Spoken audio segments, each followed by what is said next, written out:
Thank you for joining me in the reading of chapter 16 of The Goatfoot God, a novel by Dion Fortune. He would have liked to have said goodbye to Miss Wilton before he took his departure next morning, but this Mrs. McIntosh would not permit,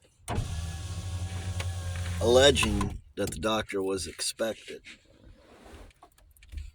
He was vouchsafed the information, however, that Miss Wilton had had a good night and was much better this morning. Although her prescription had worked well, Mrs. McIntosh had no intention of risking an overdose. Hugh, therefore, had to content himself with ordering a large bunch of flowers to be sent in from a very expensive florist, who could be relied on to do the thing in style and not work off stale stock, knowing that the recipient of a present is unlikely to report the dullness of the gift.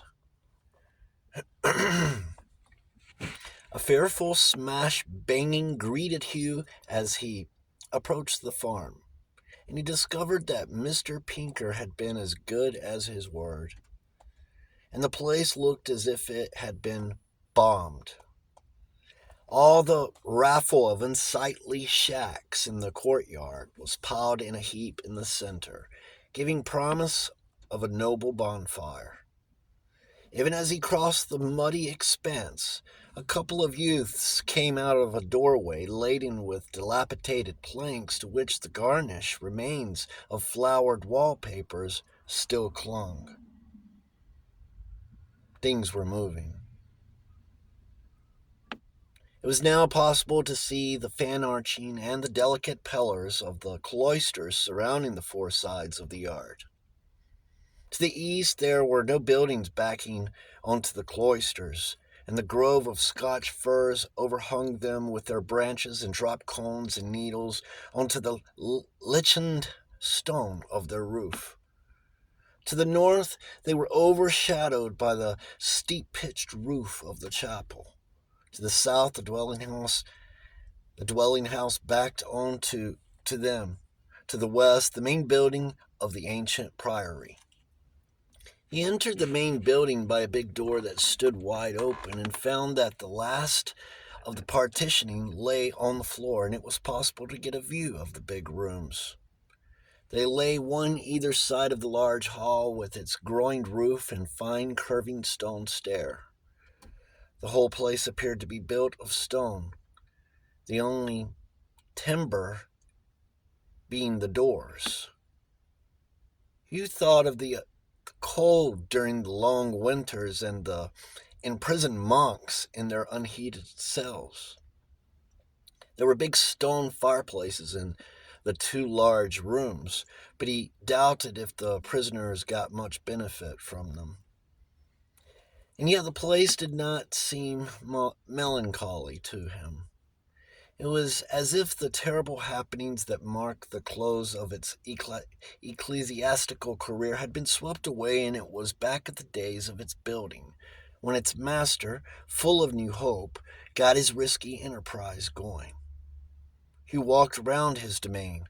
The laborers were busy smashing out the rough woodwork that defaced the older portion of the building, but in the dwelling house the skilled men were at work on the repairs. Old Pinkers himself was busy with the window frames. "You do want to make a place weather-tight before you does aught else," said he as Hugh greeted him.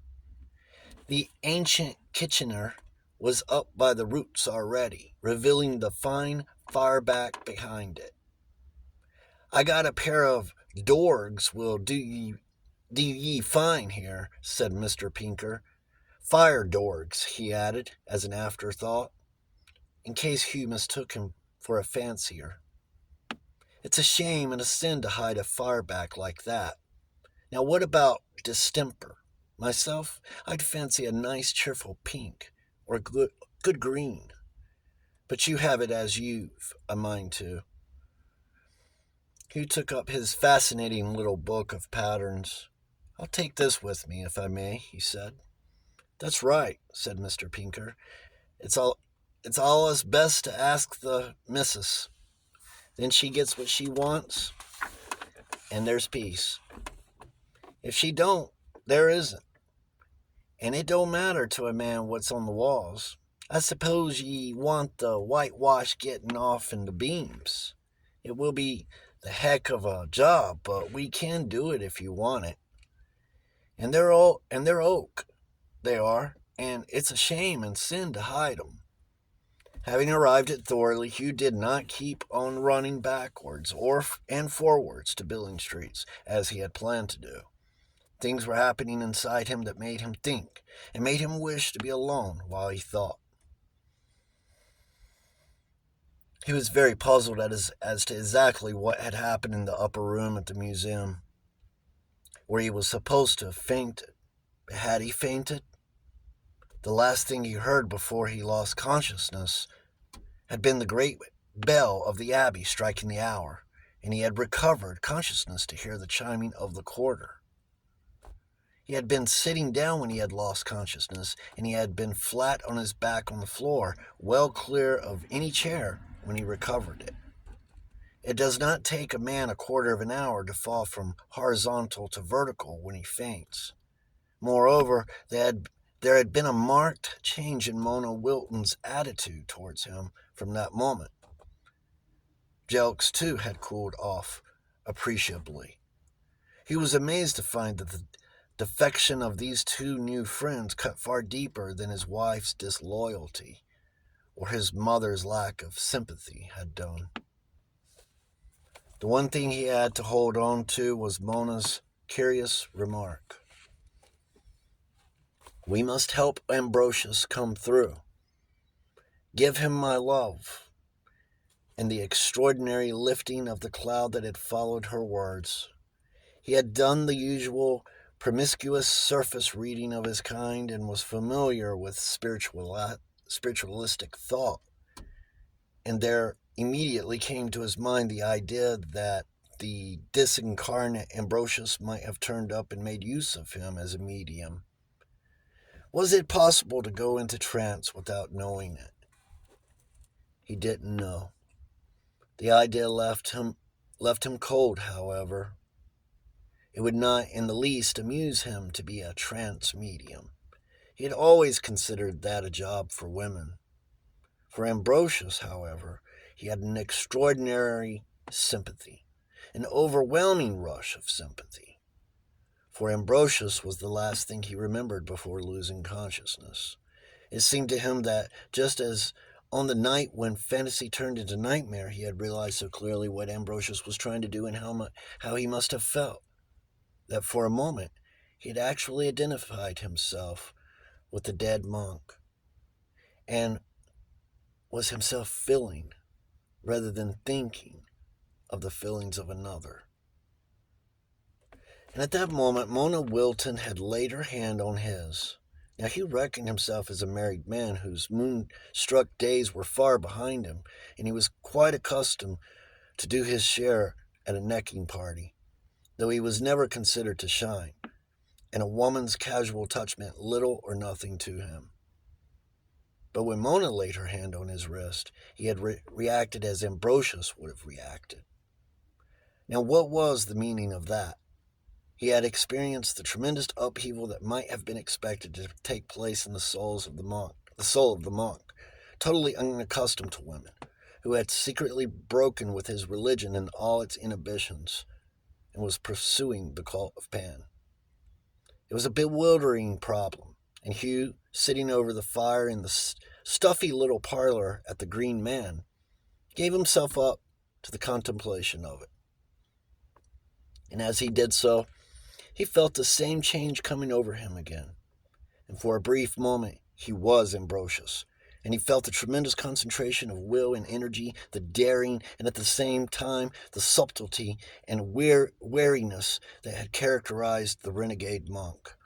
Once again, he was adrift in time and space and was afraid. But at the same time he felt a strange exhilaration and sense of flowing power. It was like being at the wheel of a racing car when the greatest risks are being taken and are coming off successfully. Or like the critical moment on a rocky face as one comes up and over the cornice.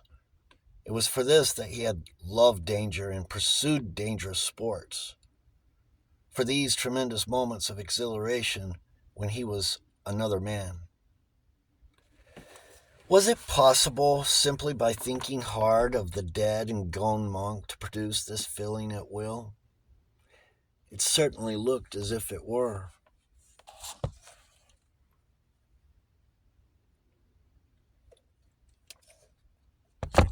He must ask jokes. The feeling had gone again, though leaving an aftermath of excitement behind him. He concentrated once more on the idea of Ambrosius, trying to summon him before his mind's eye and picture him as he must have in his black habit with the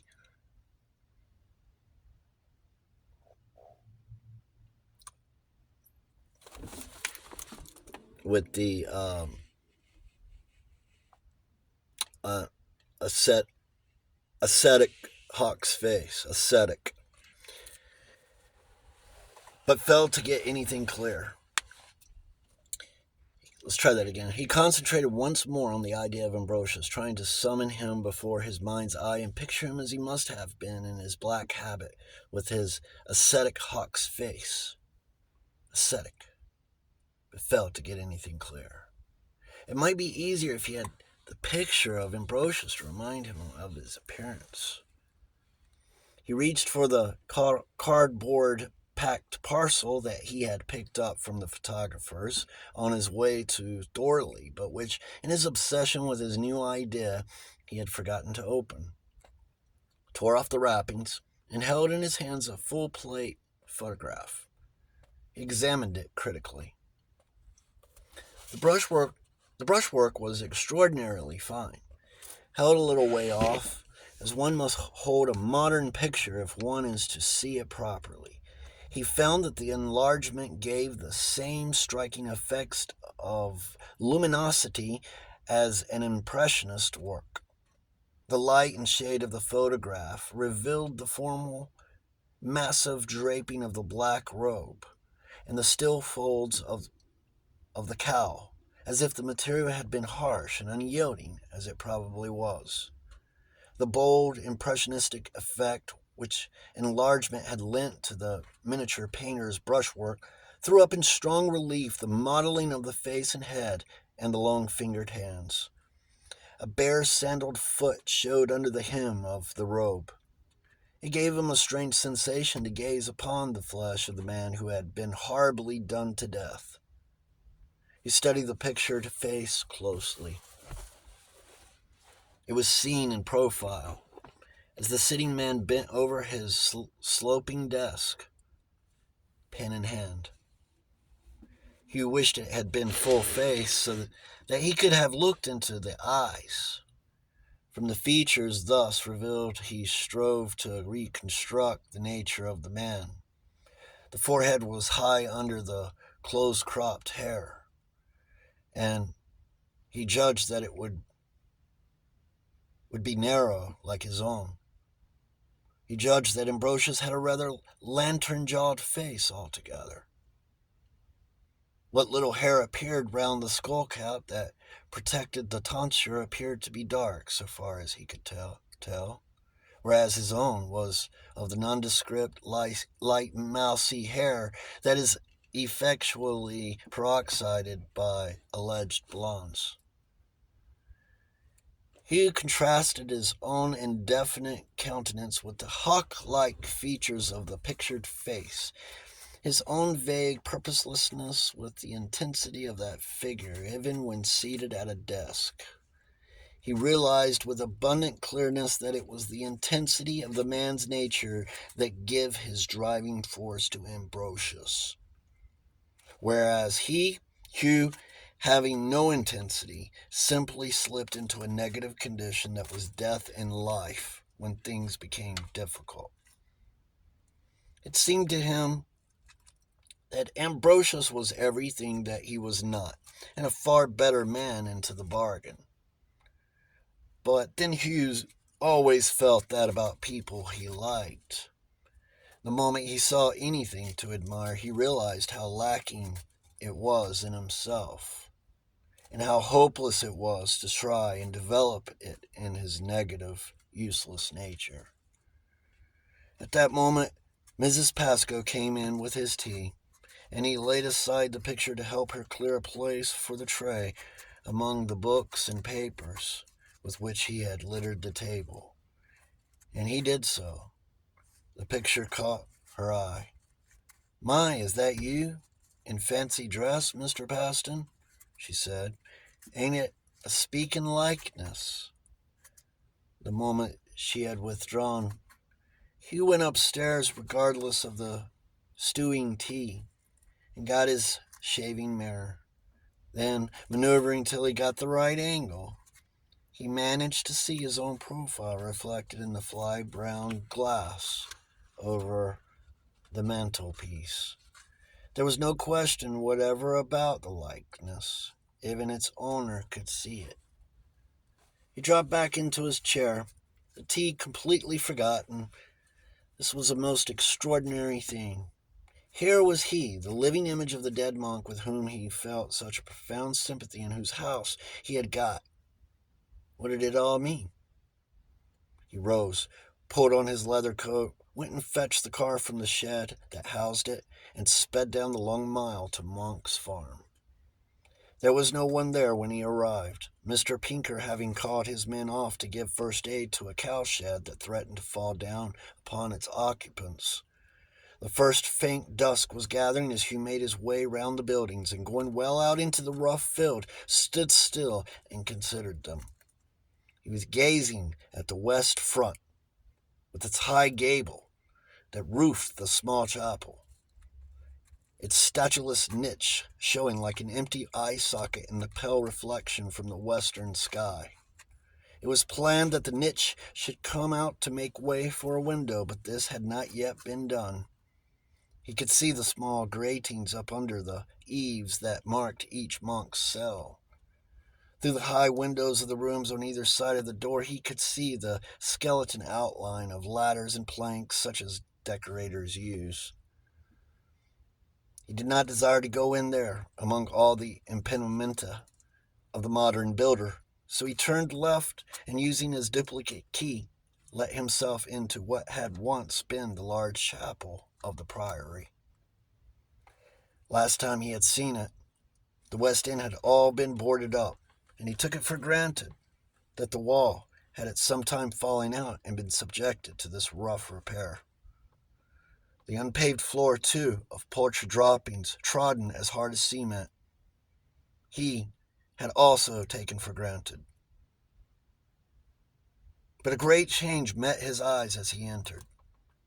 The rough boarding at the west end had been taken down, and revealed the skeleton of a stone-mullioned rose window of lovely proportions, with fragments of stained glass still clinging here and there in the highest angles. The dirt floor had been dug out and revealed patterned tiles.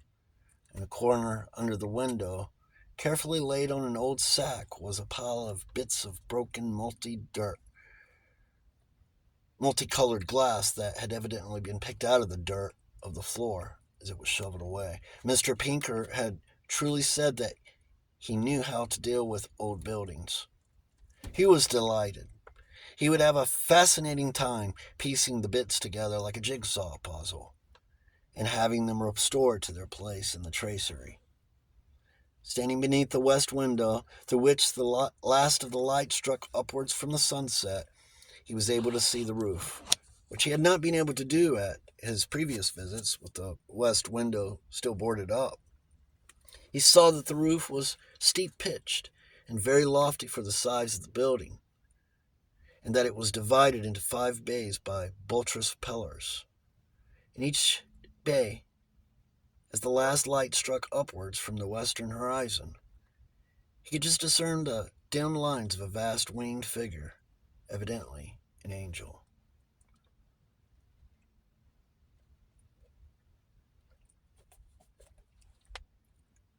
the east ended, contrary to the custom of churches. It presented a blank wall instead of a window, and upon its great height you could see the shadowy outlines of a painting. He walked slowly up the aisle, and as he advanced, the picture became clearer, and he saw that it represented a vast green tree bearing multicolored fruit. 10 of them, he counted, and the faded remains of crude primary colors arranged in stiff triangles, 3 by 3, with the odd one low down on the trunk at the bottom. Immediately in the center, as if it were a pot for the tree to grow in, was a square stone pedestal like a short pillar waist high. Hugh wondered what in the world this had been, for it was exactly where the altar ought to have stood, and supposed it was to carry some statue. On the stonework of the wall he could see clearly the marks where the altar had been fastened, and it evidently completely enclosed the stone pedestal. 3 steps led from the nave of the chapel into the sanctuary, and there the tiling ended and mosaic began. He saw that the design on the mosaic represented the 12 signs of the zodiac, with the 7 planets within their circle and the symbols of the 4 elements of earth, air, fire, and water in the center. It was an exact reproduction of a picture in one of Ch.16's books. "This doesn't look to me a very Christian church," said Hugh to himself. Then the solution of the curious stone pedestal enclosed in the altar suddenly dawned on him. He had been reading about exactly the same thing in another of Ch.16's books. One of the charges against the Knights Templars was that they had made cubical stone altars to the goat god Baphomet and concealed them underneath orthodox wooden table altars made to open up like cupboard doors, so that the uninitiated suspected nothing. He was thrilled to the marrow. This chapel, outwardly Christian, was inwardly pagan. No wonder they bricked up Ambrosius. It was fast becoming too dark to see any details of the shadowy building. He sat down on a builder's barrow that stood conveniently to hand and asked himself what it was all about. And as he sat, he felt a curious sensation. It seemed to him as if the chapel were the focus of all the forces of the universe, and they all converged upon it. He sat listening, as it were, to the sensation, and it went on steadily like the sound of a waterfall. The chapel grew darker and darker, but he felt as if he could have sat all night just listening. Then the thought crossed his mind that it must be getting late, and he ought to return to the supper Miss Pascoe was preparing for him. And instantly the sensation vanished, and he was back to normal in the empty barn. He rose, groped his way around the building, switched on the car headlights with a sense of relief, and returned to the Green Man, where Mrs. Pascoe stood over him to make sure he ate his supper, as he had neglected his tea. Settling down over the fire after his meal with a cup of tea and a cigarette, a trick he had learnt from Ch.16, Hugh set to work to puzzle out the situation. Unquestionably, Monk's farm was more than filling the bill. It had, in fact, got the upper hand completely. He had wanted the old gods of Greece, not medieval monasticism kicking over the traces. Then there was Ambrosius, whom he had found to be such an absorbing topic, and who finally, when he got his portrait enlarged, turned out to be his own double. And then there was Mona Wilton, whom at first sight he had not found to be particularly possessing, but who was gradually becoming, and did not quite know what. A friend? Unquestionably. But that was an odd relationship to have with a youngish woman. He was accustomed to women who took love-making as a matter of course. But Mona obviously did not want him to flirt with her. In fact, would have strongly objected to any attempt at doing so. He also suspected that, even as a friend, she intended to keep him at arm's length, for which he respected her. For he knew what friendship under such circumstances might be expected to imply. And how was Mona to know that that was not his game? In one way, he liked the unacknowledged friendship, with its steady sense of fidelity and goodwill, better than any more explicit and open relationship, which might have proved embarrassing. But on the other hand, the manhood in him, waking up for the first time since he had been knocked on the head and left for dead on his honeymoon, wanted to press on with the friendship. Though it was very careful not to call it anything save friendship. Ambrosius, Pan, and Mr. Parker receded together into the limbo of things forgotten as Hugh studied the problem of Mona Wilton. For it slowly dawned on him that he was getting awfully fond of her. Not in love with her as he had been with his wife, who had been a very beautiful and very sensual woman, but just fond of her. He couldn't describe it in any other way, even to himself. Mona Wilton was very far from being a sensual woman. She treated him like a brother man, and nothing more. He was so used to that deep inner spiritual loneliness of the soul which lies so heavily upon those who live in an unsympathetic environment that he had accepted it as the natural lot of men, never having known anything else. The lines he had read as a schoolboy stuck in his head when all the imagists were forgotten.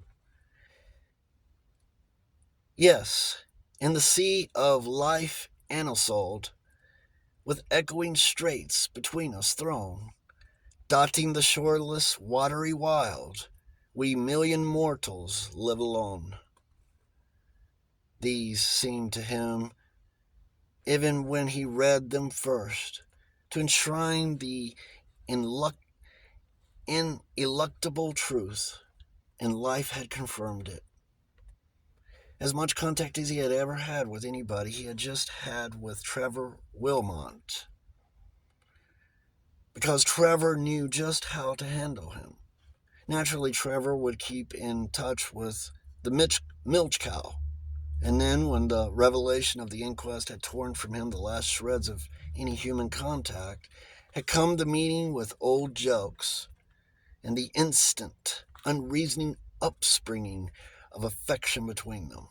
And the odd thing was that Jelks wanted nothing from him, but on the contrary, considered himself as the bestower of benefits.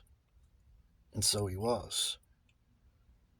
Even Hugh's offer of a telephone had met with a poor reception.